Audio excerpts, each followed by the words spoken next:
আসসালামু আলাইকুম দর্শক শ্রেণী, আপনাদের সবাইকে স্বাগত জানাচ্ছি। আমি কনক সারোয়ার। আজকের অনুষ্ঠানে দর্শক শ্রেণী দেখে বুঝতে পারছেন আমাদের সঙ্গে যোগ দিচ্ছেন আজকে অন্তর্বর্তীকালীন সরকারের প্রধান উপদেষ্টা ডক্টর মোহাম্মদ ইউনূসের প্রেস সচিব জনাব শফিকুল আলম, এবং আমরা কথা বলবো জুলাই বিপ্লবের এই দ্বিতীয় বর্ষ পূর্তির যে সময়টা, এই সময়টায় জুলাই বিপ্লবের একটি মূল্যায়ন এবং জুলাই বিপ্লবকে কেন সংহত করা গেল না, ডক্টর ইউনূসের দায় কতটুকু, এই প্রসঙ্গটা নিয়ে আমরা মূলত কথা বলবো।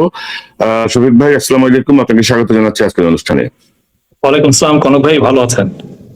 জি ভাই, আছি আলহামদুলিল্লাহ, আল্লাহ ভালো রাখছে, নো কমপ্লেইন।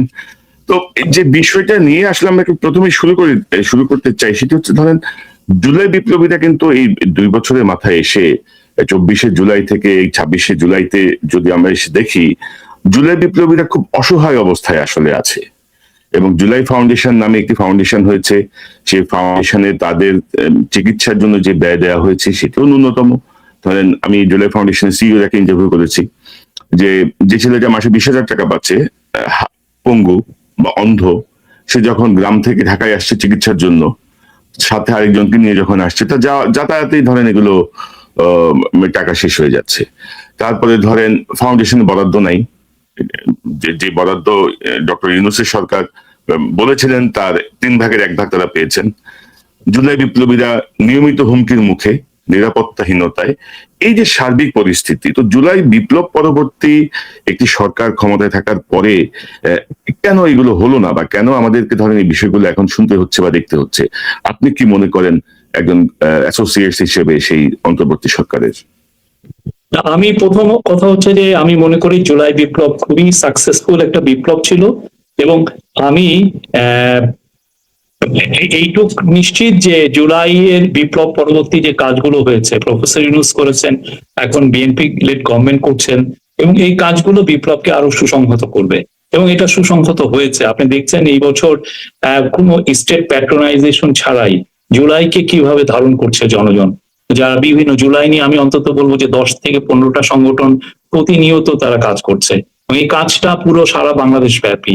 আপনি জুলাইয়ের এমন এই 2 বছরের মাথায় দেখেছে যে ভিডিওগুলো আমরা সেই জুলাই 2024-এ দেখি নাই, বা 2025-এ প্রথম বর্ষপূর্তিতে দেখি নাই, সেটা এবার আমরা দেখছি এইরকম মানে। এবং পুরো সারা বাংলাদেশে জুলাই একটা জুলাই যে আমরা কমেমোরেট করছি, সেটা একটা সাজ রব হয়েছে। আপনার কথা ঠিক যে অনেকে যেই অপ্রতুল চিকিৎসার কথা বলেছেন, বাট আমাদের যে বাস্তবতা বাংলাদেশ গভর্নমেন্টের, সেই বাস্তবতায় কিন্তু যারাই আহত হয়েছেন তাদের সবার পাশেই কিন্তু ইন্টারিম গভর্নমেন্ট দাঁড়িয়েছিল। আপনি বলতে পারেন যে 20,000 টাকা তার জন্য বেশি না, বাট ইনিশিয়ালি পুরো চিকিৎসার খরচও কিন্তু ইন্টারিম গভর্নমেন্ট দিয়েছে।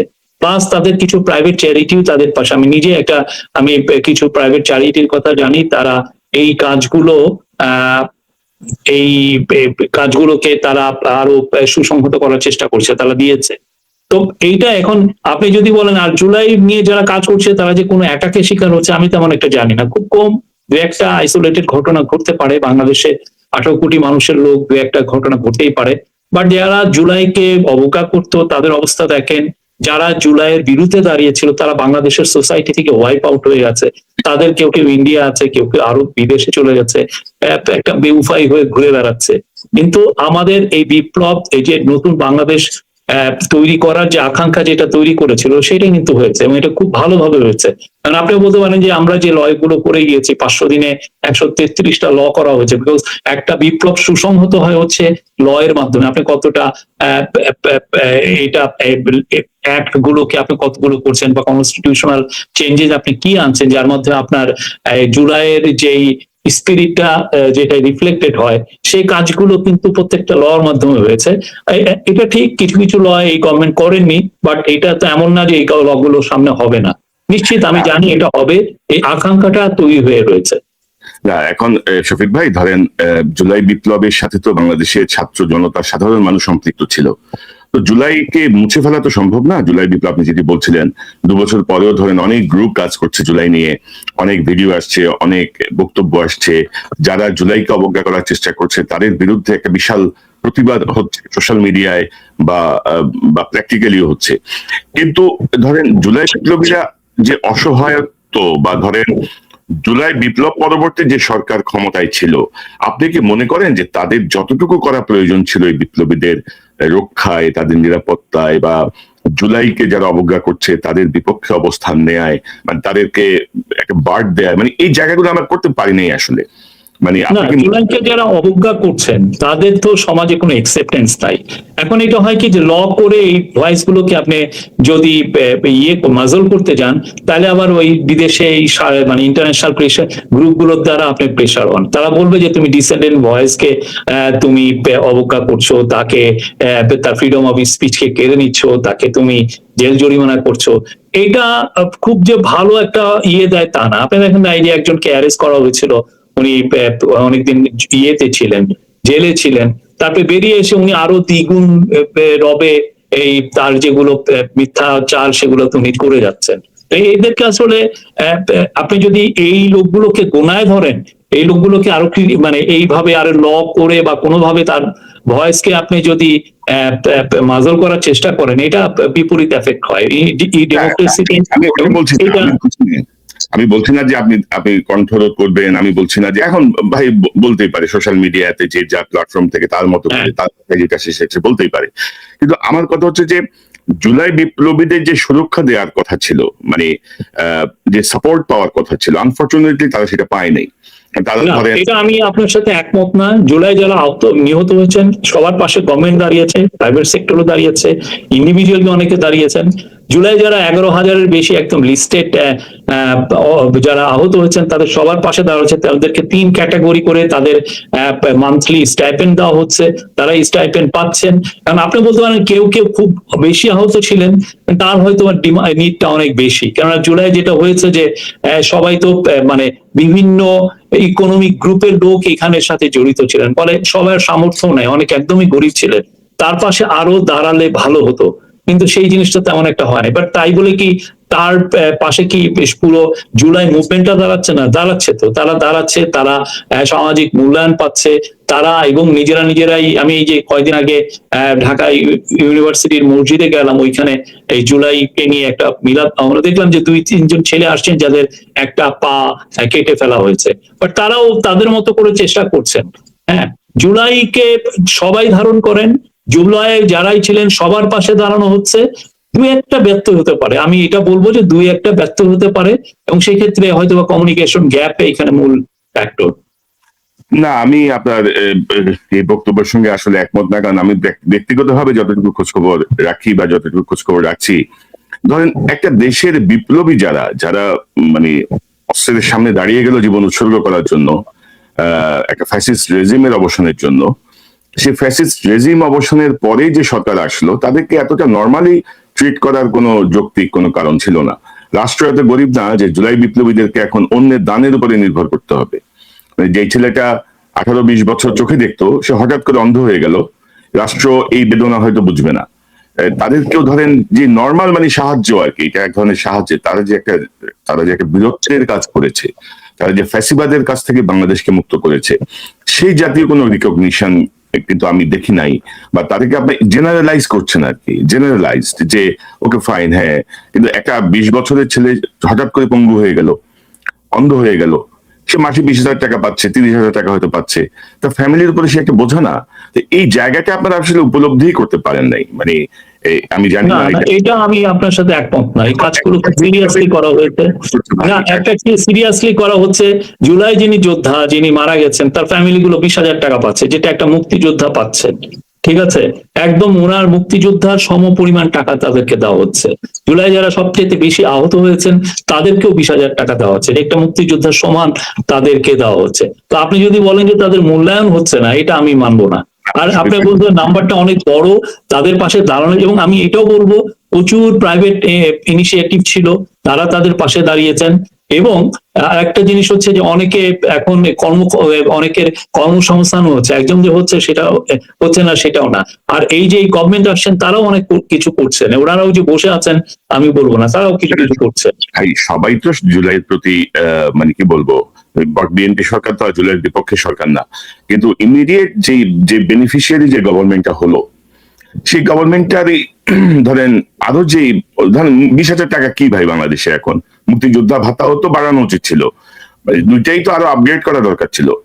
এখন ধরেন যারা, মানে আমি জানি না, এখন আমি খোঁজ খবর নেই যে ওই আমেরিকা থেকে দুইজন একটা পরিবারের দায়িত্ব নিয়েছে, কানাডা থেকে একজন একটা পরিবারের দায়িত্ব নিয়েছে, বিপ্লবী পরিবার যারা শহীদ হয়েছে বা আহত এরকম। তো এই জায়গাটা আমার কাছে খুব মনে হয় যেন যে এরকম যদি হয় তাহলে ভবিষ্যতের জন্য আমরা ভালো কোনো সাইন রেখে আসি নাই বা আমরা রাখছি না, যে বিপ্লবীদের দায়িত্ব যদি মানে মানে কি বলবো অন্যের সাহায্যের উপর নির্ভর করতে হয়, রাষ্ট্র যদি একটা লামসাম একটা কিছু করে যদি মনে করে, রাষ্ট্র তার সাথে তো সারা জীবনের জন্য দাঁড়িয়েছে। এখন এই সামটা আপনি বলতে পারেন যে এটা আরো বেশি হওয়া উচিত ছিল, আমিও মনে করি আরো বেশি হলে বেটার হতো।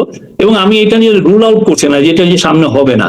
আপনি নিশ্চিত থাকেন এই গভর্নমেন্ট, নতুন যে রাজনৈতিক গভর্নমেন্ট এসে তারা তাদের পাশে দাঁড়াবেন। আমাদের সময় যতটুকু সমর্থ ছিল এই গভর্নমেন্টের, আপনি জানেন আমাদের যেই ইকোনমি রেখে গিয়েছিল ফ্যাসিস্ট সরকার, সেই জায়গায় যে ভাঙাচোরা একটা ইকোনমিকে নিয়ে কোনো মতে জোড়াতালি দিয়ে লাগিয়ে যাতে 1.5 বছর পরে একটা ইলেকশন দিয়ে আমরা এসছি। তো এই জায়গায় এই গভর্নমেন্টের যতটুকু করার দরকার ছিল করছে। এবং আরেকটা বিষয়, আমরা খুবই সিরিয়াস ছিলাম, কারণ অনেকে আমরা দেখছিলাম যে কিছু কিছু ভুয়া লোক এসেও ঢুকে পড়ছে, সে বলছে যে আমি জুলাইয়ের সময় মারা গিয়েছি, আমি জুলাই আহত হয়েছি। কিন্তু এই যে আপনার অনেক ক্ষেত্রে এটার জন্য আমাদের পুরো লোকাল গভর্নমেন্ট গুলোকে ইউটিলাইজ করা হয়েছে, ডিসি, এসপি, ওসি, ইউএনও থেকে শুরু করে সবাইকে হচ্ছে যে এই বিষয়, এবং পুলিশ এজেন্সি গুলো দেখেছে যে তারা আসলে ইয়ে কিনা। প্লাস আমরা যারা বিপ্লবী ছিলেন তাদের থেকেও আমরা ফিডব্যাক নিয়েছি, নিয়ে এই কাজ, এটা খুবই কঠিন একটা কাজ। আপনি দেখেন বাংলাদেশের এই 54 বছর পরে মুক্তিযোদ্ধার লিস্ট নিয়ে কিন্তু অনেক ধরনের কথা আছে। অনেকে 2 বছর বয়স ছিল সেই সময়, উনিও মুক্তিযোদ্ধা হয়ে গেছেন। এবং এমন একটা সময় ছিল যারাই আওয়ামী লীগের একটু দালালি করেছেন তাকে মুক্তিযোদ্ধার কোটায় ঢুকিয়ে দেওয়া হতো, সেটাও হয়েছে। অথচ তার বয়স হয়তো সে হয়তো 71-এ জন্ম হয়েছে, এই জিনিসটা। বাট আমাদের এই কাজটা খুবই মেটিকুলাসলি করা হয়েছে। এবং আমি বলবো যে যারা আহত হয়েছেন তারা সবাই বীর, সবাই আমাদের 24-এর যোদ্ধা, তাদেরকে আমরা স্মরণ করি এবং তাদের মূল্যায়ন সবসময় হচ্ছে। এক মেটিকুলার শব্দের দায় আমরা এখনো মানে বহন করে চলতেছি। আবার এটা ছাড়তে পারতেছি না, মেটিকুলাসই সবকিছু মাথার মধ্যে ঘুরতেছে। তো কিন্তু শফিক ভাই ধরেন এই যে এখনো বোধহয় 140টা ডিএনএ টেস্টের অপেক্ষায় আছে এখনো, যতটুকু জানি বেশ কিছু মরদেহ উত্তোলনের নির্দেশ আছে, কার্যকর হয় নাই। ধরেন মুক্তিযোদ্ধাদের তালিকা নিয়ে যে বিতর্ক, তো ইমিডিয়েট পাস্ট, মানে জাস্ট ইমিডিয়েট পাস্ট, বিপ্লব শেষ, একটা সরকার আসলো, সেই সরকারও কিন্তু ধরেন প্রকৃত লিস্টটা করতে পারলো না যে আসলে অনেক। আমি এই জায়গায় আপনার সাথে আমি একমত না। জাতিসংঘ বলছে 1400, আপনাদের যে সনদ বা কাগজপত্র সেখানে হচ্ছে 800 কতজন, 54 জন বা 64 জন এমন। তো এই যে গ্যাপটা ধরেন, এগুলো হয় কি, এগুলো ধরেন জুলাইয়ের বিপক্ষে যারা অবস্থান নিয়েছে তাদের হাতে কিছু অস্ত্র তুলে দেয়, যে জাতিসংঘ বলে 1400, তোমরা বলো 800, অমুক বলে 600, অমুক বলে কিছুই হয় নাই। তো এই জায়গাটা কেন হলো, এই সমন্বয়হীনতা? না, এটা এমন কিছু না। এটা জাতিসংঘ তার যে ইনভেস্টিগেশনে 1400 জন পেয়েছেন, এবং এটার মধ্যে কোনো ব্যর্থ ইয়ে নাই। আর আমাদের এটা হচ্ছে যে আমরা যেহেতু বেনিফিশিয়ারি কারা, সেটাকে আমাদের এস্টাবলিশ করতে হচ্ছে। আমরা তো একটা এদেরকে স্টাইপেন্ড দিচ্ছি, প্রতি যারা মারা গিয়েছেন, যারা শহীদ হয়েছেন, প্রতি ফ্যামিলিকে 30 লক্ষ টাকা করে দেওয়া হয়েছে। এইটা ইস্টাবলিশ করতে যে যেটা হয়েছে যে আমার ডাইরেক্ট ওই লোকটার নাম, ওই লোকটার ঠিকানা, উনি কোথায় বেরিড হয়েছেন, এই পুরো, এবং ওনার কে কে ফ্যামিলি মেম্বার আছে সেটাকে আমার দেখতে হয়েছে। প্লাস কিছু আমরা এখন আইডেন্টিফাইড আছে। আরেকটা হচ্ছে যে আপনি দেখেছেন যে কিছু তো ওরা পুড়িয়েও ফেলেছে। এখন এই যে লোকগুলোকে পুড়িয়ে ফেলা হয়েছে বা যাদেরকে ধরেন এমন আনমার্ক গ্রেভে রাখা হয়েছে, যেটা আসলে আমরা ওই পুরো ওই সময়টায়, মানে এই জুলাই 36 দিনে যে আকাম কুকাম গুলো করেছে ওরা সব কি আমরা বের করতে পেরেছি? কারণ পুলিশের যারা এই কাজগুলো যারা করেছে তারা তো বেশিরভাগই পলাতক, তাদেরকে তো আমরা পাইনি। ফলে এই কাজগুলো খুবই সিরিয়াস একটা কাজ। 1400 জন কেন, এটা 2000 জনও হতে পারে। কেননা অনেক লোক, যেমন আমার এক রিলেটিভ, উনি ঢাকায় কাজ করেন, উনি আন্দোলনে গিয়েছেন, ওনার ফ্যামিলি জানেও না যে উনি আন্দোলনে গিয়েছেন। ঠিক আছে, ওনার যে গ্রামের এরা ওরা হয়তো বা আশায় ছেড়ে দিচ্ছে যে না এরকম কি, যে সে জানেও না যে সে এখানে হয়তো বা শহীদ হয়েছে। এই টাইপের অনেক অনেক হয়েছে, কারণ এই আন্দোলনটা তো শুধুমাত্র ছাত্ররা করে নাই যে তার বাবা মারা তাকে ট্র্যাক ডাউন করছে, জানছে যে সেই কোথায়। এই আন্দোলন করেছে শ্রমিকরা, এই আন্দোলন করেছে হকাররা, এই আন্দোলন করেছে বাংলাদেশের আপামর জনগোষ্ঠীর সমস্ত রিপ্রেজেন্টেটিভ এখানে ছিল। ফলে আপনি এই এই যারা যারা খুন হয়েছে, যারা যারা যাদেরকে পুড়িয়ে ফেলা হয়েছে বা যাদেরকে আনমার্ক গ্রেভে ওনারা করেছেন, সেগুলো তো পাওয়া যায়নি। আমি তো বলবো যে 1400 আরো বেশি হবে। এই কাজটা আরো টাফ হইতে অনেক সময় অনেক বছর লাগে। আপনি শ্রেবেনিকায় যারা মারা গেছে 8300 কতজন, আপনি দেখেন এটা 10 বছর লেগেছে ওরা এই কাজগুলো সম্পূর্ণভাবে করতে। আমরা এটা যদি ডিটারমাইন্ড থাকি যে কারা কারা মারা গেছেন, কি কি সার্কামস্টেন্সেস ছিল, কারা কারা এই লাশ গুমের সাথে জড়িত ছিল বা পুরানোতে জড়িত ছিল। আমরা এই যে রাজ্যে পুরানো হয় এটাও তো আমরা জেনেছি ইয়ের পরে, যখন এই যে সাভারের ঘটনাটা আমরা জানলাম যে 6 জনকে পুরানো হয়েছে। তো এই জিনিসগুলো পুরো পিকচারটা যখন আসবে তখন আমরা পুরো পাবো যে কতজন মারা গেছেন। আমাদের সময় 18 মাস খুবই অপ্রতুল সময়। এই সময়টুকু এই গভর্নমেন্ট যথেষ্ট ট্রাই করেছে। আমি বলবো যে এটা নিয়ে সারাদিন তাদের মিটিং ছিল। শফিক ভাই, 18 মাসকে আমি অপ্রতুল সময় বলবো না, কারণ 9 মাসে বাংলাদেশ স্বাধীন হয়েছে। 18 মাস খুব বেশি অপ্রতুল না। কিন্তু আপনি যদি বলি যে বিপ্লব পরবর্তী যেই সরকারকে আমরা দেখতে চেয়েছিলাম, আমরা সেই সরকারটা পাই নাই। আপনার সঙ্গে আমার অনেকদিন কথা হয় নাই। ধরেন বিপ্লব পরবর্তী আমরা একটা সরকার দেখলাম যেখানে এক গ্রুপ আসছে চিটাগাং থেকে, এক গ্রুপ আসছে এনজিও থেকে, ছাত্রদের মধ্যে থেকে 3 জন আছে। আপনার ধারণা আছে কয়জন এনজিও থেকে এসছে? যেই গতিশীলতা দরকার ছিল সরকারের, আপনি না এই যে আমরা একটা প্রায় শুনি যেটা এনজিও গ্রাম ছিল, এনজিও সরকার ছিল, এনজিও থেকে কয়জন আসছে বলেন তো? 6 জন না 7 জন, 7 জনই তো। না না, এনজিও থেকে আসছে মাত্র 4 জন। কারা কারা? এখানে ছিল ক্যারিয়ার ডিপ্লোম্যাট, এইখানে ছিল প্রফেসর একাডেমিক্স, এইখানে ছিল ফর্মার ব্যুরোক্রেট, এইখানে ছিল, হ্যাঁ আমি আপনাকে নাম ধরে ধরে আমরা তো ক্যাটাগরাইজ করেছি, আমার এটা একদম মুখস্থ আছে। জি বলেন। হ্যাঁ, আর প্রফেসর ইউনূস কিন্তু এনজিও লোক না। প্রফেসর ইউনূস কোনো এনজিও করেন নাই, কোনো সময় করেন নাই, এনজিওর সাথে উনি ইনভলভ ছিলেন না। গ্রামীণ ব্যাংক কোনো এনজিও না, গ্রামীণ ব্যাংক একটা সোশ্যাল বিজনেস। এটা পুরো ক্যাপিটালিস্ট যে মডেল সেই মডেলেই হয়, কিন্তু এখানে মেইন যে ডিফারেন্সটা সেটা হচ্ছে যে এটার প্রফিটটা ওনারা নেন না, ওটা রিইনভেস্ট করেন। এই না, কিন্তু ধরেন যে আমি যেটা বলতে চাচ্ছি যে বিপ্লব পরবর্তী সরকারের মানে অধিকাংশ উপদেষ্টার বয়সী 50, 60, 70 কাছাকাছি এরকম বয়সের লোকজন ছিলেন। তো এটা কেন হলো? মানে ধরেন যে চিটাগাং থেকে কতজন বলেন তো? চিটাগাং থেকে বোধহয় 7 জন নাকি 7 জন? না না, এটা ওই দিকে ওই রিজিওনালিজম নিয়ে তো কেউ দেখেনি। এনজিও থেকে কয়জন? এখন আপনি যদি প্রফেসর ইউনূসকে চিটাগাংয়ের মানুষ হিসাবে দেখতে চান, এই রিজিওনাল এই এই এই স্কোপে কেউ দেখেনি। আমি আপনাকে বোঝাতে পারছি না যে আমি বলতে চাচ্ছি যে গতিতে জুলাই বিপ্লবটা হলো, সেই জাতীয় সরকার, সেই জাতীয় গতিশীল সরকার ছিল না। আপনি সারাদিন বসে বসে মিটিং করতে পারেন, আপনি সারাদিন বসে বসে ভাবতে পারেন, কিন্তু আপনি মূল জায়গাটা ধরতে পারেন নাই। 2-1টা সেক্টর ছাড়া, ইকোনমিক সেক্টর, বাংলাদেশের প্রতি ইন্ডিয়ান থ্রেট, এই 2-1টা জায়গা ছাড়া আমি খুব বেশি সাফল্য কিন্তু দেখি নাই, আপনাদের দেখি না। আমি আপনার সাথে একমত না। আমি মনে করি ইন্টারিম গভর্নমেন্ট খুবই সফল একটা গভর্নমেন্ট ছিল, এবং তাদের যে কাজগুলো তারা খুবই সুচারুভাবে করেছে, এবং যে কাজগুলো এটা আপনি সামনের দিনগুলোতে আরো এটা প্রতিভাত হবে, দেখবেন যে কাজগুলো আরো মানে it will shine like anything. আমি বলবো যে এই গভর্নমেন্ট যে কাজগুলো করেছে, 5টা মেজর কাজ করেছে, এই 5টা মেজর কাজ বাংলাদেশের ইতিহাসে স্মরণীয় থাকবে। প্রথম কাজ ছিল খুবই দ্রুত পিস এন্ড স্ট্যাবিলিটি আনা। এই হাসিনার যে অপকর্ম, তার পার্টির যে অপকর্ম পুরো সারা দেশ পুষেছিল, সেই জায়গায় এই যে ইন্টারিম গভর্নমেন্ট দেখেন 15 দিন পুলিশই ছিল না, সেই জায়গায় তারা যে রোলটা প্লে করেছে, পিস এন্ড স্ট্যাবিলিটি এনেছে, ফলে রিভেঞ্জ কিলিং কিছুই হয়নি।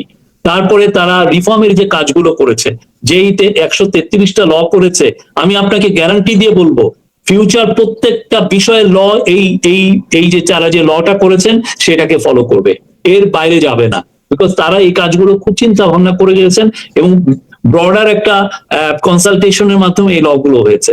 এটা হচ্ছে রিফর্মের কাজ। 4 নম্বর হচ্ছে ইকোনমিক যে ড্যামেজ ছিল সেটাকে ওনারা রিপেয়ার করেছেন।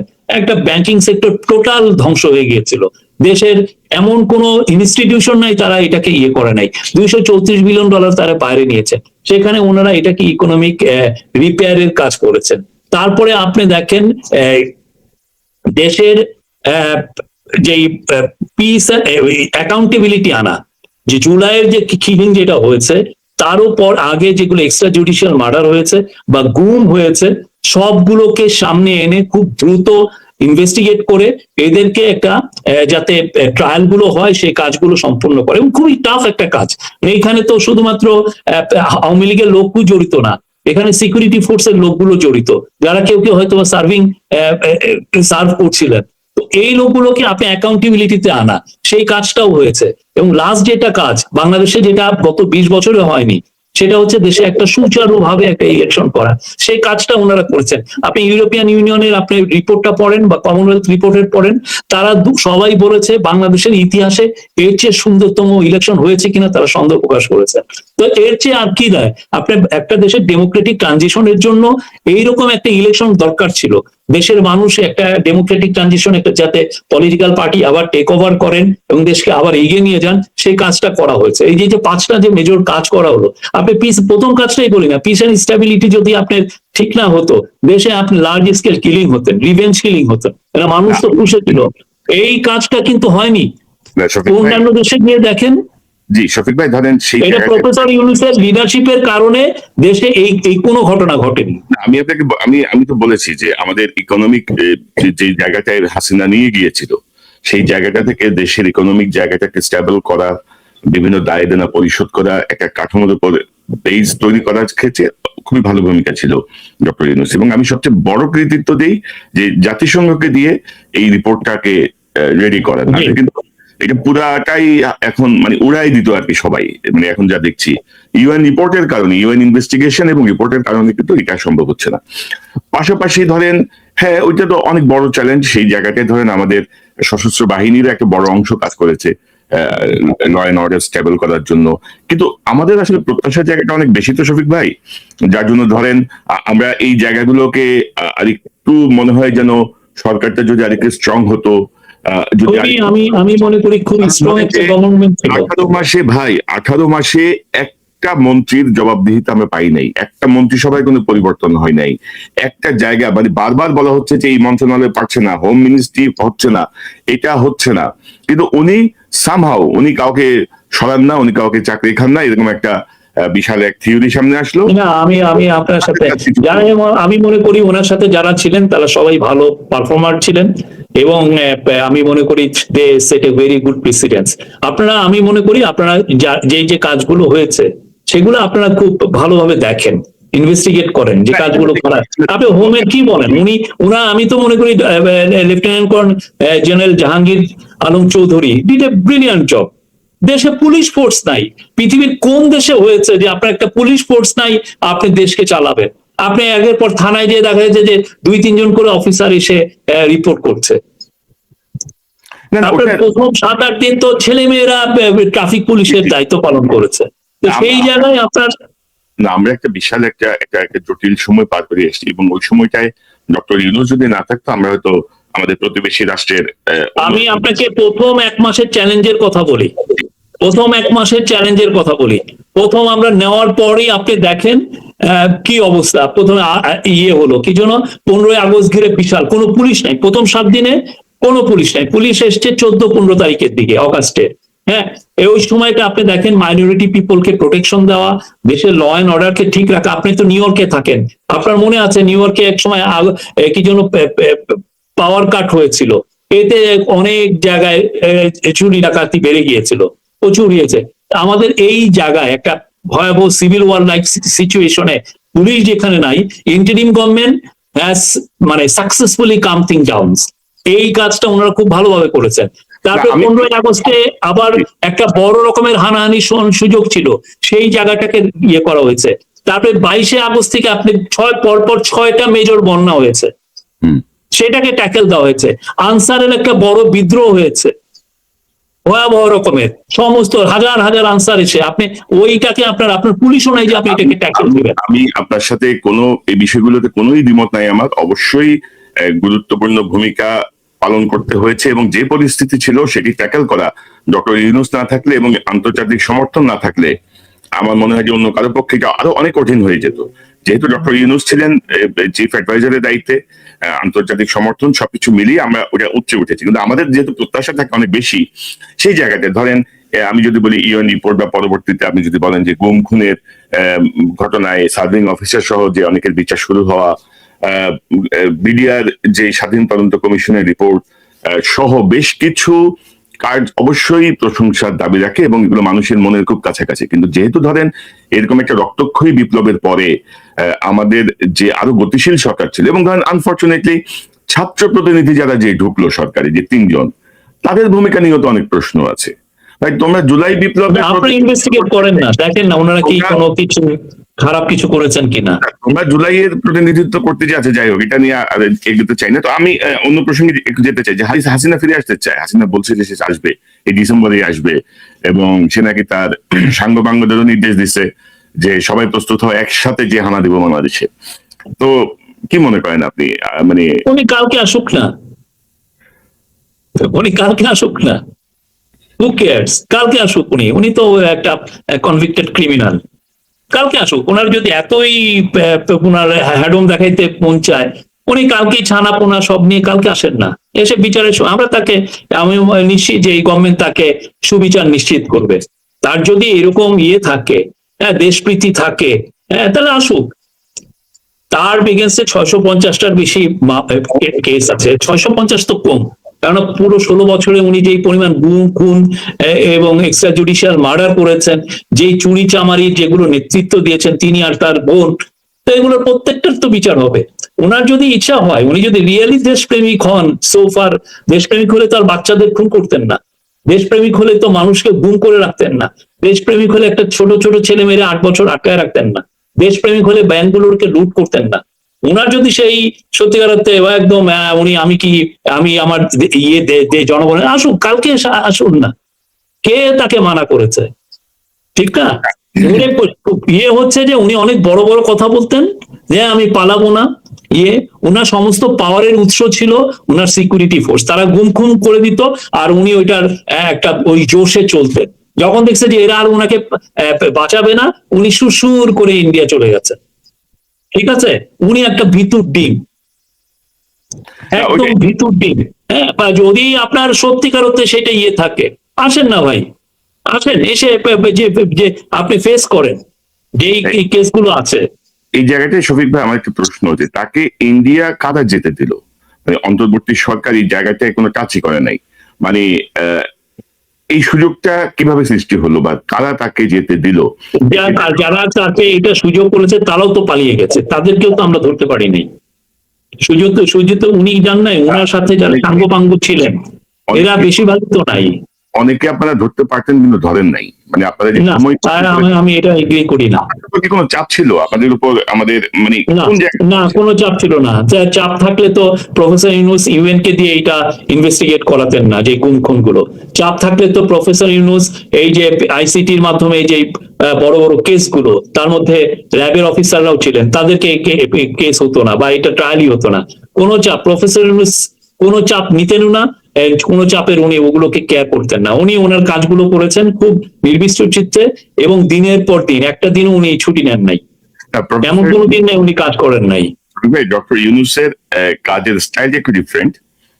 ধরেন আমি এটা আমার পর্যবেক্ষণ, কিন্তু ধরেন যে জায়গাগুলো আমি যদি বলি যে আয়নাঘর পরিদর্শনের ক্ষেত্রে এক ধরনের প্রতিবন্ধকতা আসলো, তারপর তিনি ঠিকই ভিজিট করলেন, তো উনি এক ধরনের কি বলবো, ধরেন ডক্টর ইউনূসকে আসলে অস্বীকার করা বা তাকে চাপ দিয়ে কিছু করানোটা মুশকিল, সেটা আমরা বুঝি, এটা সবাই বোঝেন। কিন্তু যেই জায়গাগুলো আর কি, ধরেন হাসিনাকে যারা রাষ্ট্রীয় হেলিকপ্টার, রাষ্ট্রীয় সামরিক বিমান ব্যবহার করে ভারতে দিয়ে আসলো, তারা আবার ফেরত আসলো, তারা আবার যথাসময়ে পালিয়ে গেল, এই জায়গাগুলো আপনাদের কিছু ঘাটতি ছিল। এবং যেহেতু গোয়েন্দা সংস্থা, সেনাবাহিনী, প্রশাসন সব জায়গায় যেহেতু হাসিনার লোকজন বসা, সেই জায়গাটা আপনারা আসলে কঠোরভাবে দমন করতে পারেন নাই। আপনাদেরও কিছু এই জায়গাগুলো আপনাকে স্বীকার করতে হবে শহীদ ভাই। না, আপনার এটাও স্বীকার করতে হবে যে যারা নেতৃস্থানীয় ছিলেন তারা সবাই পালিয়ে গিয়েছিলেন। তো ফলে আমাদের এই মানে যেই লোকগুলো অর্গানাইজ করেছিল এই পালানোতে, এরা কেউই ছিল না। এমন না যে একজোটে সবাই পালিয়ে গেছে, সবাই ধীরে ধীরে পালিয়েছে, 3 মাস 6 মাস 8 মাস এরকম সময় পালিয়ে গেছে।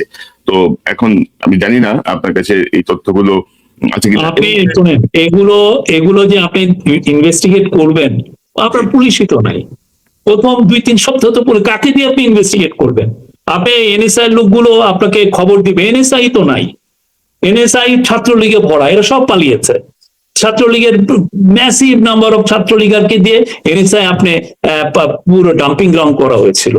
তো এই লোকগুলো যদি পারেন, আপনি বলেন, আপনি একজন এসে বললো যে এই সেক্রেটারির এগেনস্টে এতগুলো অভিযোগ আছে যে উনি হাসিনার দোষর ছিলেন। এখন এই সেক্রেটারির এই যে দোষর যে ছিল, এটাকে প্রমাণ আপনাকে কে করবে? আপনি তো পারবো না। এটা প্রমাণ করবে হচ্ছে ইন্টেলিজেন্স গ্যাদারিং এর মাধ্যমে। যে ইন্টেলিজেন্স এর গ্যাদারিং করবেন, সেই ইন্টেলিজেন্স অফিসারই তো নাই রে ভাই। আপনার লোকটা কোথায় যে যে এটা গ্যাদারিং করবে? আপনি কি একটা ভয়াবহ একটা পরিস্থিতি, এই নিয়ে এটা কাজ করতে হয়েছে। আপনি কেউ কেউ তো পুরো ফাইল নিয়ে, এনএসআই ফাইল নিয়ে বিদেশে চলে গেছে। ছাত্রলীগের এটা একটা ছিল, ছাত্রলীগের একটা সেকেন্ড উইং ছিল এনএসআই। তো ওইখানে নতুন অফিসার এসছে, তারা কাজগুলো আবার গুছাচ্ছে। এই গুছাইতে তো অনেকদিন চলে গেছে। এটা আপনি হোক, পৃথিবীর যে কোনো দেশের হোক না কেন, এটা ইম্পসিবল। আপনি একটা লোককে এমপ্লয়মেন্ট করবেন যে আমি ওনাকে ক্যাবিনেট সেক্রেটারি বানাবো।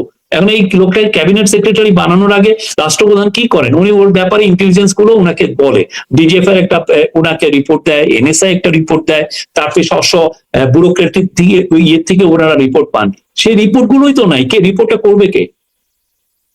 এটা অনেকে বলে যে আপনার এই দোষরকে রেখে দিয়েছেন। এখন দোষর যে সে যে দোষর ছিল, এটা প্রমাণের জন্য তো আপনার 15 বছরে তার ফাইল নিয়ে টান দিতে হবে। এই ফাইলটা নিয়ে টানটা দিবে কে? এগুলো প্র্যাকটিক্যাল যে প্রবলেম গুলো কি ভয়াবহ ছিল আপনার কোন, আমি বলবো যে অনেকের এটা ধারণায়। আর আমরা ওই সময় এটা বললে মানুষের আস্থাটা কম আসতো। আমরা সেই জন্য এই কাজগুলো চুপচাপ ছিল, বিপিষ্ট চিত্রে যতটুক পারা যায় সেই কাজগুলো করা হয়েছে। না আসলে শফিক ভাই, আমি তো অনেক দূর থেকে দেখি, তো আসলে একটা ইগল ভিশন এখানে কাজ করে এবং অনেক ইনফরমেশনের যে জায়গাগুলো থাকে, সেই জায়গাগুলো থেকে আসলে বলা যে আমাদের তো ধরেন ডক্টর ইউনূস সরকারের প্রতি ধরেন প্রথম থেকে তো একেবারে মানে পূর্ণ সমর্থন ছিল। এবং ধরেন যে দীর্ঘদিন আমাদেরকে এটাও শুনতে হয়েছে আপনারা একটা অনির্বাচিত সরকারকে ক্ষমতায় রাখতে চান, আপনারা ডক্টর ইউনূসকে 50 বছর ক্ষমতায় রাখতে চান, আপনারা গণতন্ত্র আমরা ফেস করছি। কিন্তু একটা সার্টেন টাইম পরে যে আমাদের মনে হলো যে না, এই সরকারটা আমরা যেভাবে চাচ্ছিলাম সেভাবে কাজ করছে না বা সেভাবে পারছে না কাজ করতে। কারণ আপনারা তো ভেতর থেকে কাজ করেন, আমরা একদম উপরের থেকে দেখছি। আরো আমি যেহেতু আরো দূরে আছি, আমাদের দেখতে আরো সুবিধা আর কি, একদম গ্যাপ গুলো দেখা যায় কোথায় কি। তো সেই আমরা পুরো 18 মাসে 2200-2300টা আন্দোলন হয়েছে। আপনি এটা চিন্তা করা যায়, এই আন্দোলন কই গেল? দেখেন নতুন গভর্নমেন্ট আসছে, কেউ আর আন্দোলন নাই। যমুনা কিছু হইলে যমুনা যায় ঘেরাও করো, এইখানে করো। হ্যাঁ, এবং এই যে গভর্নমেন্টের যে ডিলেমা, গভর্নমেন্ট কি ফুল ফোর্স ইউজ করবে এদেরকে ডিসপার্স করার জন্য? ডিসপার্স করবেন আপনি, একটু জল কামান দিয়ে টিচারদেরকে পানি মারা হয়েছে, ওই অমনি আমাদের লেফটিস্ট ভাই বোনরা বলা শুরু করলেন এই গভর্নমেন্ট কি আমরা চেয়েছিলাম? তাহলে আপনি তো গভর্নমেন্টের রুল অফ ল কে ইস্টাবলিশ করার সুযোগ দিবেন, তো সেটাও তো দিতে। মানে এই বিপ্লবটা হওয়াতে অনেকের এমন এক ধরনের আকাশ কুসুম চিন্তা হয়েছে, গভর্নমেন্ট মানে হচ্ছে হাত পা গুটিয়ে পকেটে হাত দিয়ে চুপ করে বসে থাকবে। সেটাও তো হয় না। এই যে প্রবলেম গুলো, সেগুলো একদম প্র্যাকটিক্যালি আমি একদম কাছে থেকে দেখেছি। তারপর আমি বলবো এই গভর্নমেন্ট, হোম মিনিস্ট্রি বলেন, সবই they did a fantastic job, 100% fantastic job. না আপনার জায়গা থেকে এটা আপনার মানে বলাটাই স্বাভাবিক, অস্বাভাবিক কিছু না। এটা তো আমি দ্বিমত করবো না আপনার সাথে, আপনি যেটা মনে করছেন। কিন্তু ধরেন এই যে আন্দোলনগুলো হলো, বা ধরেন আমি তো একটা জায়গায় দেখছি ডক্টর ইউনূসের যে আন্তরিকতার যে জায়গা, ধরেন তিনি প্রায় দীর্ঘ 7-8 মাসেরও বেশি সময় একেবারে সেকেন্ড লেফটেন্যান্ট থেকে শুরু করে জেনারেল পর্যন্ত ম্যাজিস্ট্রেসি পাওয়ার দিয়ে রাখছেন। কিন্তু সেই ম্যাজিস্ট্রেসি পাওয়ার কোথাও প্রয়োগ হয়েছে এমন কোনো ঘটনা আমরা পাইনি। সেইটি যদি প্রয়োগ হতো, হয়তো চাঁদাবাজি আরো নিয়ন্ত্রণে থাকতো, হয়তো আইন শৃঙ্খলা পরিস্থিতি আরো উন্নত হতো। এই যে আন্দোলনের কথা বলছেন, অসহযোগিতার জায়গাগুলো কোথায় কোথায় ছিল? রাজনৈতিক অসহযোগিতা, প্রশাসনিক অসহযোগিতা, সামরিক বাহিনীর অসহযোগিতা, একটু যদি ক্যাটাগরি করে বলেন। আমার মনে হয় যে এই দায়গুলো, ধরেন অনেক দায় কিন্তু ডক্টর ইউনূসের উপরে যে বর্তায়, এবং ধরেন তিনি যেই জনপ্রিয়তা নিয়ে কাজ শুরু করেছিলেন, 18 মাস শেষে কিন্তু সেই জনপ্রিয়তা তলানিতে এসে থাকে। না, আমি এটা আপনার সাথে একমত না। আমেরিকার জায়গায় আমাদেরকে ইউএস ডিপ্লোম্যাটরা বলেছে তারা প্রতি মাসেই এই গভর্নমেন্টের অ্যাপ্রুভাল রেটিং দেখতো, এবং তারা বলেছে থ্রু আউট দ্য 18 মান্থস এই গভর্নমেন্টের অ্যাপ্রুভাল রেটিং, প্রফেসর ইউনূসের লিডারশিপের অ্যাপ্রুভাল রেটিং হাই 70 ছিল, মানে 75-এর উপরে ছিল। It's amazing. আপনি যদি মনে করেন মনে করেন যে এই গভর্নমেন্ট আনপপুলার ছিল, আমি তো দেখি না, যথেষ্ট পপুলার, খুব ভালো কাজ করেছেন। এবং আমি বলবো আপনারা এই মানুষের হাই এক্সপেকটেশন হয়েছিল, বিকজ তারা জানে না গভর্নমেন্ট আসলে কিভাবে কাজ করে। মানুষের এই হাই এক্সপেকটেশনটা অনেক ক্ষেত্রে অমূলক ছিল। আমি বলছি স্বপ্নভঙ্গ হয়েছিল, মানে এই স্বপ্নভঙ্গ না, অনেক স্বপ্নভগ্ন হয়নি কোন স্বপ্ন। আপনি দেখেন যদি মার্ডার রেট, আমি পুরো 54 বছরের আমি বাংলাদেশের মার্ডারের পুরো রেট নিয়ে এসেছি। বাংলাদেশে প্রতিদিন মার্ডার হয় 10 থেকে 11 জনের মতো। এটা একদম অল থ্রু। যেই বছর গভর্নমেন্ট বেশি সিকিউরিটি ফোর্স দিয়ে কিলিং করে, যেমন হাসিনা 2018 সালে করেছে, 2024 সালে করেছে, 2013 সালে করেছে, ওই সময় দেখবেন যে এই রেটটা একটু বেড়ে যায়। বাট ওভারঅল বাংলাদেশের ক্রাইম রেট অলমোস্ট সেম ছিল, ইন্টারিম গভর্নমেন্টের আমলেও এটা সেম ছিল। আপনি পারলে পুলিশের থেকে পুরো ডেটা গুলো নিয়েন, এই পুরো ডেটা এটা রিফ্লেক্ট করে। তো ফলে মানুষ কিছু একটা জিনিস হয়েছে, মানুষকে বিভ্রান্ত করেছে এই হাসিনার দোসরের কিছু নিউজ পেপার এবং টিভি স্টেশন, কারণ তারা তো এদের দ্বারা নিয়ন্ত্রিত। তারা দেখাতে চেয়েছে যে এই গভর্নমেন্ট একটা মবক্রেসি ছিল, মবক্রেসিকে এরা উৎসাহিত করেছে। That is a black and lie. বাংলাদেশে সব সময় মব ছিল, সব ধরনের মব ছিল। এক হাসিনার লগি বইটাকে তারা মব বলতে ভয় পায়, অথচ বিএনপি আর জামাতের মধ্যে যে ক্ল্যাশ হয়েছে সেটাকে ওরা মব বিষয়ে চালা যায়। হাইকোর্ট প্রান্তরে এই স্টুডেন্টরা যে যারা করাপ্ট জাজদের স্যাকিং চেয়ে যারা আন্দোলন করেছে, এইটাকে পর্যন্ত ওরা মব বলে। এটা তো একটা আন্দোলনের পার্ট। তো আমি বলবো যে এই গভর্নমেন্ট এই যে এত দোসরদের মিডিয়ার এত নেগেটিভ ক্যাম্পেনের পরেও তারা তাদের অবস্থানটা ধরে রেখেছিল এবং তারা পপুলার ছিল, আমি বলবো না। কিন্তু আপনাদের তো ধরেন, আমি যদি বলছিলাম যে আপনাদের বাধার জায়গাটা কি ছিল, অসহযোগিতার জায়গা কি ছিল? আমরা পূর্ণ সহযোগিতা পেয়েছি, পলিটিক্যাল পার্টিগুলো পূর্ণ সহযোগিতা হয়েছে, কিন্তু আমাদের একটা সমস্যা হয়েছিল, যেমন মাজারে অ্যাটাকে যেটা হয়েছে যে যেগুলো দূর দূরান্তে হয়েছে, প্রত্যন্ত গ্রামে, তখন দেখা যাচ্ছে 7-8-10 হাজার লোক অ্যাটাক করছে একটা মাজারে, পুলিশ আছে মাত্র 40 জন। আর পুলিশের কনফিডেন্স এত লো ছিল, পুলিশের পক্ষে তো ওদেরকে টিয়ার গ্যাস কোন ইভেন লাঠি চার্জ করার মতো অ্যাবিলিটি তার ছিল না। পুলিশের মধ্যে ভয় ছিল যে তারা লিঞ্চিং এর শিকার হয় কিনা। তো সেই জন্য দেখেন অনেকগুলো মাজার অ্যাটাক করেছে। তারপরেও পলিটিক্যাল পার্টিগুলোর থেকেও এই সময় আমরা যে খুব বেশি সহযোগিতা পেয়েছি আমি বলবো না। যেমন আপনি ইয়ের কথা বলেন, এই যে গোয়ালন্দের কথা বলেন, পলিটিক্যাল পার্টিগুলোর সাথে দফায় দফায় মিটিং করা হয়েছে, কিন্তু ইভেন্চুয়ালি তো এই অ্যাটাকটা থামানো যায়নি। তো এইটা হয়েছে, এই একটা বিপ্লবোত্তর যে ক্যাওটিক সিচুয়েশন হওয়ার কথা, তার কিছুই হয়নি। আমি বলবো যে interim government did a fantastic job, তারা তাদের এই কাজগুলো করেছে। আর মানুষের মধ্যে একটা ইয়ে ছিল যে এই গভর্নমেন্ট কোনো ধরনের হিউম্যান রাইটস অ্যাবিউজ করবে না, এবং সেটা তারা চেষ্টা করেছে। তার মধ্যেও যে কাস্টোডিয়াল ডেথ হয়নি আমি এটা না বলবো না, বাট এটা ইয়ে হয়েছে। আপনি ধরেন ইয়েতে যে মানুষ আমাদের লেফটিস্ট এবং কিছু দোসর মিডিয়া ব্লেম করতে চায় যে গোপালগঞ্জে যে 5 জন মারা গেল গুলিতে, এরা দোষ দিতে চায়, আমাদেরকে দোষ দিতে চায় যে এটা একটা এক্সট্রাজুডিশিয়াল কিলিং হয়েছে, এর জন্য বিচার হবে। কিন্তু আপনি জানেন এইখানে 10-15 হাজার লোক যে তারা এই যে আমাদের জুলাইয়ের যারা যোদ্ধা তাদেরকে লিঞ্চিং করতে গিয়েছিল, তাদেরকে সরিয়ে আনার সময় তারা অ্যাটাক করেছে। তো মিলিটারি পুলিশ তারা ইন ডিফেন্স, তারা ডিফেন্সিভ হয়ে তখন তারা মানে তার জীবন বাঁচানোর জন্য তারা গুলি করতে বাধ্য হয়েছে। কিন্তু আপনি দেখেন ফ্যাসিস্ট মিডিয়া এটা কিভাবে করেছে, যারা বছর পর বছর হাসিনার বয়ান তৈরি করেছেন। কিন্তু আপনারা 18 মাসে ফ্যাসিস্ট মিডিয়ার ব্যাপারে কোনো পদক্ষেপ নেন নাই। আপনারা যে সফট পাওয়ার গুলো ছিল, যারা সফট পাওয়ার হাসিনাকে ফ্যাসিস্ট হিসেবে সমর্থন দিয়ে টিকিয়ে রেখেছিল, সেই সাংবাদিকদেরও আপনারা কিছু করেন নাই, সেই মিডিয়ার উপরে আপনারা নিয়ন্ত্রণ। এটার জন্য আমি বলবো না, সেটার জন্য যেটা করা হয়েছিল একটা মিডিয়া কমিশন করা হয়েছিল, আশা করা হয়েছিল যে এই মিডিয়া কমিশন এই বিষয়ে আলোকপাত করবে। ওনারা কিন্তু এটা ধারে কাছে যান নাই। মিডিয়া কমিশনের যারা ছিলেন তারা 2-1টা কি টিভি কিভাবে লাইসেন্স পেয়েছে সেগুলো নিয়ে আছেন। পরে আপনি যদি একটা মিডিয়াকে বন্ধ করতে চান বা একটা দোসর ইয়েকে, তো এটার জন্য তো আপনার এভিডেন্স লাগে। আদারওয়াইজ যেটা হয় যে আমরা যদি ওই কাজটা করতো এই গভর্নমেন্ট, তাহলে গ্লোবাল একটা আউটরেজ হইতো।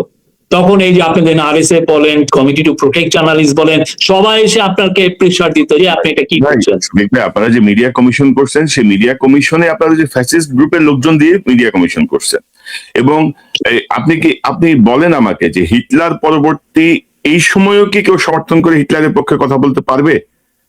এখনো ধরেন পৃথিবীর সকল সভ্য দেশের ভিসা ফর্মে এরকম একটা জায়গা আছে যে তুমি কি এটা সমর্থন করো কিনা, তুমি কি এটা অন্যায় মনে করো কিনা। না, আমি আপনার সাথে এটা একমত। এখানে আপনারা এত কিছু কেন ভাবছেন, আর এত কিছু কেন ভাবলেন? আপনারা এরকম একটা ফ্যাসিস্ট রেজিমের পরে আপনারা আপনাদের ইমেজ নিয়ে ভাবছেন, এটা করলে কি এটা হবে কিনা, ওইটা না না না, এটা ইমেজের বিষয় না, এটা গ্লোবাল সাপোর্টের বিষয়। আমাদের এই গভর্নমেন্ট, না, আপনার সাথে আমি একটা জায়গায় দ্বিমত করছি। আমাদের গভর্নমেন্টের জন্য ইউরোপিয়ান এবং নর্থ আমেরিকান সাপোর্টটা ক্রুশিয়াল ছিল, কারণ আমরা তো একটা জায়গা থেকে আমরা আমাদের নেইবারহুডে ইন্ডিয়ান পত্রিকাগুলো দেখেছেন কিভাবে আমাদেরকে নিয়ে মানে ম্যাসিভ ব্যাড ক্যাম্পেইন করেছে। তো এই জন্য আমাদের সত্যিকার অর্থে গ্লোবাল সাপোর্টটা খুব জরুরি ছিল। আর অবশ্যই গ্লোবাল তরফ থেকে তো এক ধরনের তাদের ফোকাস ছিল যে আমরা মিডিয়াকে কিভাবে ডিল করি। আমি মনে করি এই গভর্নমেন্ট এটা বরঞ্চ একটা পলিটিক্যাল গভর্নমেন্টের জন্য এই বিষয়টা হ্যান্ডেল করা ইজি। মানে আপনারা যদি রাস্তা দেখায় না যান, মানে পলিটিক্যাল গভর্নমেন্টের তো অনেক জায়গায় হাত পা বাঁধা থাকে, এটা আপনিও জানেন। মানে আমাদের হাত পা আরো বেশি বাঁধা থাকে, ইন্ডিয়ান গভর্নমেন্টের হাত পা আরো বেশি বাঁধা থাকে। ধরেন শফিক ভাই, বাংলাদেশে ধরেন আমরা বিভিন্ন সময় যে অন্তর্বর্তী সরকারগুলো দেখেছি বা তত্ত্বাবধায়ক সরকার দেখেছি, মানুষের মনে কিন্তু ওই স্মৃতিগুলো আছে। যেমন আমরা ব্যক্তিগতভাবে ফখরুদ্দিন মঈনুদ্দিনের সরকারকে নিয়ে অনেক কথা বলি, কিন্তু কদিন আগে আমি ফেসবুকে ফখরুদ্দিন অনেক বছর পরে ফখরুদ্দিন সাহেব একটা প্রোগ্রামে গেছেন, ওই ছবি দেওয়ার পরে দেখলাম যে মানুষের উচ্ছ্বসিত প্রশংসা, যে এই সময় আমরা খুব শান্তিতে ছিলাম, এই সময়টা ছিল না, ওই সময়টা ছিল না। তো পলিটিক্যাল গভর্নমেন্টের জায়গা থেকে ইন্টারিম গভর্নমেন্ট বা তত্ত্বাবধায়কের কিছু কৌশলগত বা অবস্থানগত কিছু সুবিধা থাকে। মানে আমি আপনার ফখরুদ্দিন মঈনুদ্দিন আমাদের যে ক্ষতি করে গেছেন, আমাদের গভর্নমেন্ট কোন পলিটিশিয়ানকে টর্চার করেছে? কিন্তু মানুষের স্মৃতিতে মানুষ কিন্তু দেখেন, মানুষ এত জিও পলিটিক্স বুঝে না, মানুষ এত হিসাব বুঝে না। মানুষ চায় যে আমার এখানে চাঁদাবাজি হবে না, আমি সন্ত্রাসের মধ্যে পড়বো না, আমি ছিনতাই হব না, আমি দ্রব্যমূল্য, আমি 2 বেলা ভাত খেতে পারবো, আমার বিদ্যুৎ থাকবে, আমার নিয়ন্ত্রণের মধ্যে, আমি বিচার চাইলে বিচারটা পাবো, পুলিশ আমার উপর। সেটা হয়েছে, তো সেটা তো আমরা ব্যর্থ করে নেই। এটা যতটুকু হওয়া দরকার ছিল সেটা হয় নাই। তো এখন ধরেন যে আপনারা ইন্ডিয়ান মিডিয়ার কথা বলছিলেন, ইন্ডিয়ান মিডিয়ার যে প্রোপাগান্ডা, ধরেন ইন্ডিয়াতে ধরেন আমার ইউটিউব চ্যানেল কিন্তু বন্ধ করে দিছে, আপনাদের সময় বন্ধ করছে তারা। ইলিয়াস, পিনাকি, এরকম জুলকার 9 শো, এরকম 7-8টা চ্যানেল তারা বন্ধ করে দিচ্ছে, ইন্ডিয়াতে দেখা যাবে না। এটা রাষ্ট্রীয় সিদ্ধান্ত, ইউটিউব চিঠি দিয়ে আমাদেরকেও জানাইছে। তো আমরা যখন এটা নিয়ে কথা বললাম যে ভাই তোমরা এই দেশে ইন্ডিয়ান চ্যানেলগুলোকে কেন ব্লক করছো না, বা তোমরা কেন ইউটিউবের কাছে এটার ব্যাপারে চিঠি লিখছো না, আপনারা কিন্তু কিছুই করার নেই। তো ইন্ডিয়া তাদের প্রোপাগান্ডা চালাইছে এবং বাংলাদেশের মানুষ সেই প্রোপাগান্ডা বসে বসে শুনছে, আপনারা সেটাও নিয়ন্ত্রণ করেন নাই। এটা তো আপনার রাষ্ট্রীয় সিকিউরিটির ব্যাপার, তো এটা তো মিডিয়া হস্তক্ষেপ হতো না। না, এখানে এটা না, এটা আপনার এখানে বুঝের একটু বিষয় আমি এলাবোরেট করা উচিত। ইন্ডিয়া যেভাবে তার লিভারেজ নিয়ে আপনি গ্লোবাল এই সোশ্যাল মিডিয়া প্ল্যাটফর্ম গুলোকে যেভাবে সে কোন ঠাসা করতে পারে, আমরা পারি না। আমাদের কথা বলা শুনে না অনেস্টলি। আমরা ফেসবুকের আমরা দেখেছি যে বাংলাদেশে যতগুলো এন্টি মাইনরিটি ভায়োলেন্স হয়, রায়ট হয়, তার প্রত্যেকটা শুরু হচ্ছে, মানে এটা ইনস্টিগেট হয়েছে থ্রু ফেসবুক। তো আমরা ফেসবুকে তো এটা এই প্ল্যাটফর্ম রেসপন্সিবিলিটি একটা বড় ইস্যু এখন। কিন্তু আমরা যখন তাকে ডিল করতে যাই, আমরা বিং এ স্মল মানে পাওয়ার, আমরা এটা পারি না। কিন্তু ইন্ডিয়ার যেহেতু আপনি যদি ইন্ডিয়াতে যদি ফেসবুকের কাছে একটা কথা বলে ইন্ডিয়ান গভর্নমেন্ট, তখন ফেসবুক এটা মানতে বাধ্য। সেটা আমাদের ক্ষেত্রে আপনি এটা খুবই আমি বলবো যে গ্লোবাল প্ল্যাটফর্ম গুলো দুই ধরনের আচরণ করে। আপনি এটা ইচ্ছা করলে আপনার ক্ষেত্রে, যেমন ইউটিউবে ওরা যা বলে যে ওনার এটা বন্ধ করতে হবে, ওরা এটা করে ফেলবে। আমি যদি যা বলি যে এই ইউটিউবটা বন্ধ করতে হবে, এই মিডিয়াকে আসতে দিব না, দেখা যায় যে সেটা একদমই সহজ। আমাদের যেটা করতে হবে ম্যানুয়ালি আমি তার ইয়েটা বন্ধ করা, সেটা তো খুব যে প্রোডাক্টিভ কিছু হয় তা তো না। কিন্তু আমি যেটা বলছি শফিক ভাই, যে আপনারা কোনো উদ্যোগ নেন নাই, আপনাদের কোনো আমরা এটা নিয়ে অনেক কনসালটেশন, আপনি তো এটা বাইরে থেকে জানেন না, আমরা এটা নিয়ে ফেসবুকের সাথে প্রফেসর ইউনুস পর্যন্ত বসেছেন। ফেসবুকে যখন নিক ক্লেগ যখন ওদের গ্লোবাল ডিরেক্টর ছিলেন, তার সাথে ড্যাভোসে কথা হয়েছে, তারপরে কথা হয়েছে আবার আরেকবার কথা হয়েছে এই যে ঢাকায় কথা হয়েছে। আমরা তো এই আলাপগুলো হয়েছে, কিন্তু আমাদের তো এই আর একটা হচ্ছে যে ফেসবুক আর ইউটিউব দেখেছে যে আগের গভর্নমেন্টের যে নটোরিয়াসলি এই বিষয়গুলো ডিল করেছে, তো সেইখান থেকেও তারা অনেক কিছু ভেতরে মানে গভর্নমেন্টের কাজগুলোকে তারা স্কেপটিক্যালি দেখে। এই জায়গাগুলো মানে লেগাসি অনেক ইস্যু আছে, ইচ্ছা করলেও যে আপনি এটা পারবেন সেটা হয় না। বাট আমাদের যদি এখন যেহেতু এই গভর্নমেন্টের 2/3 মেজরিটি আছে, সলিড একটা ম্যান্ডেট আছে, সেই যে ফেসবুকে নক দিয়ে বলতে পারে যে দেখো দিস ইজ আমাদের পিপলস এর ডিজায়ার, তোমার এটা করতে হবে, এই সময় এগুলো পারা যায়। ধরেন আমরা অনেকভাবে এটা ওই আপনাদের সরকারের সময় আমরা বলেছি যে মানে ইন্ডিয়ার নিয়ন্ত্রণ থেকে সেপারেট করা ডাটা সেন্টার গুলোকে বাংলাদেশ বা সিঙ্গাপুর বা অন্য কোথাও কিছু করা যায় কিনা। আমরা আসলে ওইভাবে কোনো উদ্যোগ দেখি নাই। আইসিটি নিয়েও অনেক প্রশ্ন আছে আপনাদের আমলের। তো রোহিঙ্গা নিয়ে কি হলো ফাইনালি? রোহিঙ্গার জায়গাটায় ডক্টর ইউনূস যে আন্তরিকতা নিয়ে এগিয়ে গেলেন, জাতিসংঘের মহাসচিব আসলেন, স্পেশাল সহযোগী নিয়োগ হলো, তারপরে কি হলো? রোহিঙ্গাদের ইস্যুটা খুবই স্পর্শকাতর বিষয়। এটা নিয়ে প্রফেসর ইউনূসের প্রথম থেকে উদ্যোগ ছিল। ওইটার অনুযায়ী উনি ডক্টর খলিলকে প্রথমে ওনার হাই রিপ্রেজেন্টেটিভ অ্যাপয়েন্ট করলেন, পরবর্তীতে জাতিসংঘের প্রধান আসলেন প্রফেসর ইউনূস, এবং জাতিসংঘের প্রধান রোহিঙ্গা ক্যাম্প ভিজিট করলেন, এবং এক ধরনের পুরো রোহিঙ্গা ইস্যুটাকে প্রফেসর ইউনূস চাচ্ছিলেন যে আবার চাঙ্গা করা এবং গ্লোবাল কমিউনিটির কাছে আবার সামনে আনা। কারণ এর মধ্যে জানেন আপনি ইউক্রেনের ওয়ার হচ্ছে, মিডল ইস্ট একটা টেন্স সিচুয়েশন, গাজায় একটা জেনোসাইড হচ্ছে, বা সুদানেও এক ধরনের সিভিল ওয়ার হচ্ছে, ওইখান থেকে আবার একটা মৃতপ্রায় ইস্যু হয়ে গিয়েছিল রোহিঙ্গা ইস্যু। প্রফেসর ইউনূসের সাকসেস হচ্ছে এই ইস্যুকে আবার গ্লোবাল প্ল্যাটফর্মে ফিরিয়ে আনা, সেটা উনি করতে পেরেছেন।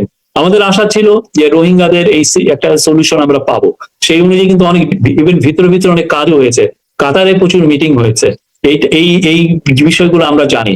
রোহিঙ্গাদের ওইখানে যে রাখাইন স্টেটে যারা রেবেল গ্রুপ, তাদের কাছে রিচ আউট করা হয়েছে, আরাকান আর্মি। তো এই পুরো সমন্বিত উদ্যোগটা ছিল, সেই উদ্যোগটা এই গভর্নমেন্ট এসে আরো একটু সামনে নিয়ে যাবে। বাট আনফরচুনেটলি মায়ানমারের যেই এই অক্টোবর 2023 থেকে যেই আবার আরাকান আর্মি আর তাতমাদো মানে মায়ানমার মিলিটারির মধ্যে যে ক্ল্যাশ শুরু হয়েছে, এরপরে সিচুয়েশনটা সত্যিকারে আমাদের অনুকূল ছিল না। তারপরে আমি বলবো যে প্রফেসর ইউনূস যথেষ্ট ট্রাই করেছেন এই কে আবার ফোকাস করা, এবং সবচেয়ে যেটা সাফল্য ওনার এই রোহিঙ্গা বিষয়ে পুরো ইউএনএ একটা দিন ব্যাপী একটা স্পেশাল কনফারেন্স করা। ওইখানে রোহিঙ্গাদের বিষয়ে রোহিঙ্গারা যেই বলেছে, আমাদেরও তেমন একটা বলতে হয়নি। রোহিঙ্গারা ক্যাম্পের থেকে অনেক গিয়েছে, বাইরের থেকে গিয়েছে, যে তারা তাদের কথা বলেছেন সব, এটা খুবই একটা ছিল। কারণ এই ক্যাম্পেইনটা যদি না করা হতো, হয়তো রোহিঙ্গাদের যেই বর্তমানে যেই সাহায্য পাচ্ছে সেটাও একদম কমে আসতো। তো দেখা যাক এখন এই সরকার কি করে। এই সরকারকে এই প্রায় 5 মাসের কাছাকাছি বয়স, আপনার পর্যবেক্ষণ কি সরকার সম্পর্কে? আমি মনে করি যে তারা দে আর ডুইং গুড। আমাদের একটা ভাগ্য ভালো যে প্রফেসর ইউনূসকে আমরা পেয়েছিলাম, খুবই ঠান্ডা মাথার একজন লিডার।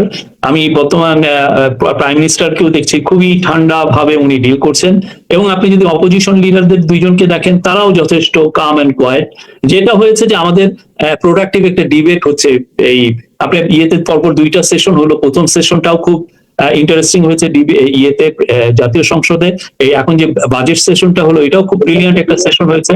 আমাদের ডেভেলপমেন্টের ডিবেট গুলো, আমরা কি সোসাইটি চাই, আমরা কি দেশ চাই, আমরা কোথায় যেতে চাই ডেভেলপমেন্টে, আমরা কোন জায়গায় রিচ করতে চাই, সেই ডিবেট গুলো আগে স্ট্রিটে হতো। এই ডিবেটটা এখন পার্লামেন্টে ফিরে এসছে, এবং আমি বলবো যে একটা খুবই কোঅপারেটিভ একটা স্ট্যান্ড আছে সবার মধ্যে। আর সবাই এক ব্যাপারে ইউনাইটেড, তারা কেউ আওয়ামী লীগকে কোনো স্পেস দিতে চান না, এবং এটা খুবই জরুরি। কারণ আওয়ামী লীগ যে এই গুম খুনে জড়িত ছিল, এবং আওয়ামী লীগ তো শুধুমাত্র সিকিউরিটি ফোর্স দিয়ে করেছে তা তো না।